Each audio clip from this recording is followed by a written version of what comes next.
Hola, vamos a continuar discutiendo ese opúsculo famoso de Friedrich Nietzsche titulado Sobre verdad y mentira en sentido extramoral. Lo que llevamos discutido hasta ahora nos ha llevado a dos conclusiones. Son dos, básicamente, las tesis filosóficas que está manteniendo el filósofo del martillo en ese opúsculo. Uno, los conceptos son metáforas y dos, esas metáforas se forman de manera arbitraria. Las clases que forman esos conceptos son formadas de manera arbitraria. No tienen absolutamente ninguna relación con algo que podamos llamarlo real. Son solamente cosas que surgen para las necesidades humanas y que desaparecen junto con las necesidades humanas. Vamos por un momento a conceder que efectivamente los conceptos son metáforas. Los conceptos son metáforas, ya lo explicamos una y otra vez, porque se forman a partir de la relación de similaridad. Eso es lo que vamos a entender por una metáfora, la formación de un concepto a partir de la similaridad. Recordemos que la ontología de Nietzsche es una ontología fluida y lo que acontece en algún momento para poder hablar de la literalidad debe de poder ser reconstruido en ese preciso instante con un símbolo lingüístico que corresponda solamente a ese acaecer. Y como el acaecer es un continuo de situaciones, el lenguaje necesitaría tener, me imagino yo, la cardinalidad del continuo para poder representar literalmente lo real. Por lo tanto, vamos a aceptar que mediante la similaridad formamos conceptos. Y vamos a utilizar para ello el nombre que le da Mach. Mach. Ernst Mach. Aquí voy a poner el nombre para que se acuerden de él. Ernst Mach. Le vamos a llamar economía. Los conceptos son una manera económica de vernoslas con lo real. Lo real es infinitamente diverso. Sin embargo, a través de los conceptos reconocemos en eso real ciertas regularidades y esas regularidades son las que nos permiten manipular las cosas. Es cierto que si nosotros vemos las manecillas de un reloj, cuando marcan las 12, digamos las 12 de la noche, es un evento completamente diferente a cuando marcan las 12 de la noche del siguiente día. Sin embargo, es un hecho también que las manecillas del reloj van a reiterarse constantemente. Así podemos imaginarnos también a los conceptos. Nos ayudan a dar cuenta de las reiteraciones dentro de nuestra experiencia. La abstracción, el proceso de abstracción, le quita riqueza a lo real y nos lleva, si siguiéramos por ahí, al mundo de los sueños, algo totalmente carente, bueno, algo que carece de la riqueza de lo real. Pero vamos a una cita sobre los sueños. En el opúsculo mencionado de Nietzsche, dice en el apartado 2, este opúsculo sobre verdad y mentira en sentido extramoral tiene dos partes. Estoy utilizando esta traducción, la traducción, bueno, pues hay muchas. Estoy utilizando esta de Juan Ginares. En la parte 2 viene algo que nos dice Nietzsche sobre el sueño. Dice, en sí, ciertamente, el ser humano despierto tan solo tiene claro que está despierto gracias al rígido y regular tejido conceptual, y justamente por eso llega a la creencia de que está soñando si, en alguna ocasión, el arte desgarra ese tejido conceptual. Hay que notar entonces que para Nietzsche, el sueño,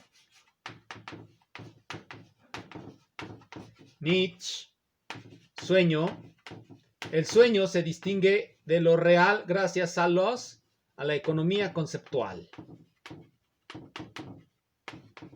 Él prefiere llamar las metáforas, pero le vamos a llamar la economía conceptual, que permite observar las regularidades. En la medida que el arte se presenta como algo irregular, según Nietzsche, esa irregularidad, la aparición de algo irregular como el arte nos hace figurar que estamos en el sueño. Lo voy a reiterar. En sí, ciertamente, el ser humano despierto tan solo tiene claro que está despierto gracias al rígido y irregular tejido conceptual, y justamente por eso llega a la creencia de que está soñando si en alguna ocasión el arte desgarra ese tejido conceptual. El arte viene a ser el contraste.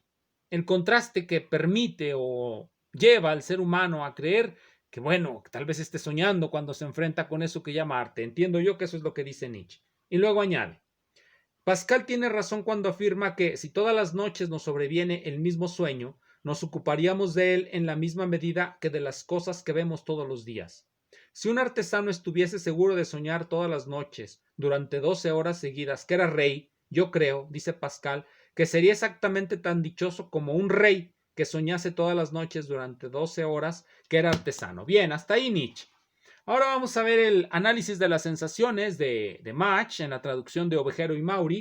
Es bien conocido que Ovejero y Maury tradujo también a Nietzsche y que Sabater leyó esa traducción reputada como la más mala. No haré comentarios más al respecto. En la parte 5 de las consideraciones preliminares antimetafísicas, así se titula el capítulo 1 del análisis de las sensaciones, consideraciones preliminares antimetafísicas, en el parágrafo 5, marcado como 5, viene un párrafo muy breve relativo a los sueños. Dice así, del mismo modo, la cuestión a menudo propuesta de si el mundo tiene realidad o si es solo un sueño, carece en absoluto de sentido científico. El sueño más disparatado es un hecho como cualquier otro. Si nuestros ensueños fuesen ordenados, coherentes, lógicos, serían también para nosotros prácticamente más importantes. Al despertar, los elementos de nuestra conciencia son más abundantes con respecto a los que disponíamos durante el sueño. Entonces reconocemos lo soñado como tal.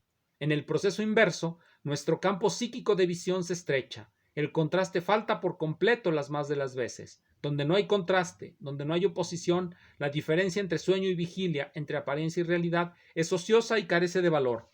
¿En qué entronca esto que nos está diciendo Mach con lo que nos dice Nietzsche? Nietzsche nos dice que es gracias a nuestra economía conceptual que distinguimos la vigilia del sueño, que el arte viene a romper esa economía conceptual porque irrumpe dentro de la regularidad que nos dan nuestros conceptos. Regularidad.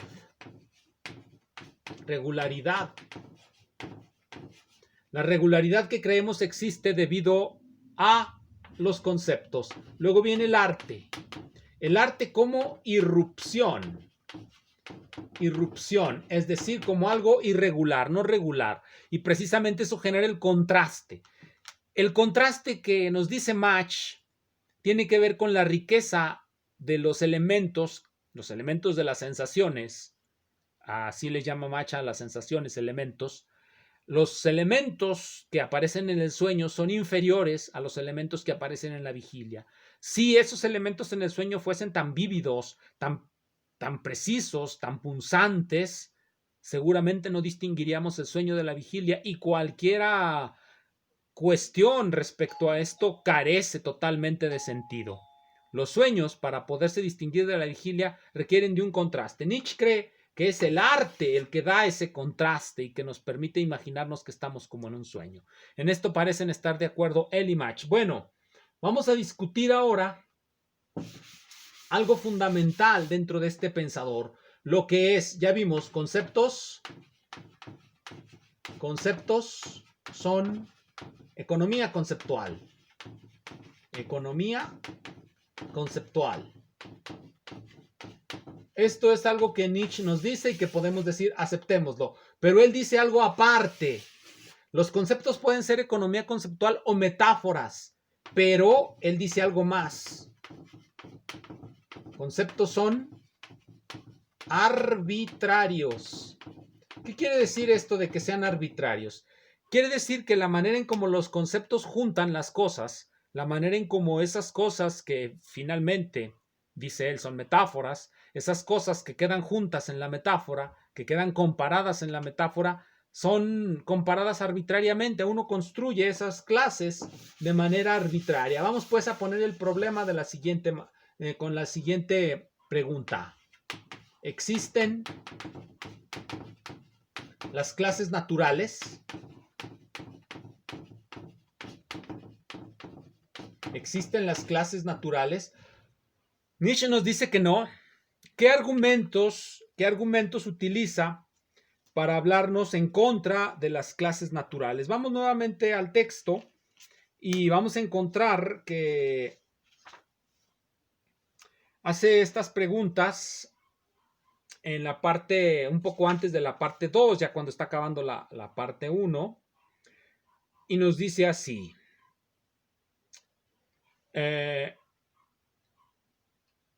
Dice así: ciertamente, toda persona que esté familiarizada con tales consideraciones ha sentido una profunda desconfianza hacia cualquier idealismo de esta especie.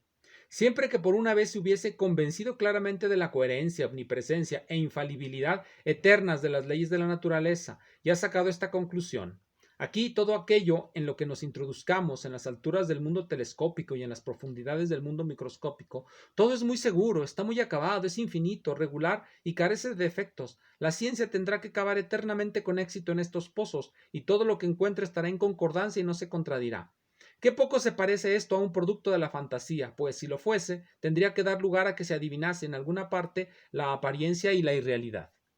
Contra esto, sin embargo, cabría objetar lo siguiente: si nosotros tuviéramos una sensación sensorial que para cada uno fuese de especie diferente, si nosotros mismos percibimos unas veces como un pájaro, otras como un gusano y otras como una planta, o si el mismo estímulo uno de nosotros lo viese como rojo, otro lo viese como azul, o incluso un tercero lo escuchase como sonido, entonces nadie hablaría de tal regularidad de la naturaleza, sino que solamente la concebiría como una construcción altamente subjetiva. Así pues, ¿qué es para nosotros, en suma, una ley de la naturaleza? Bien, es suficiente. ¿Existen las clases naturales? Dice Nietzsche que no. ¿Por qué no existen las clases naturales?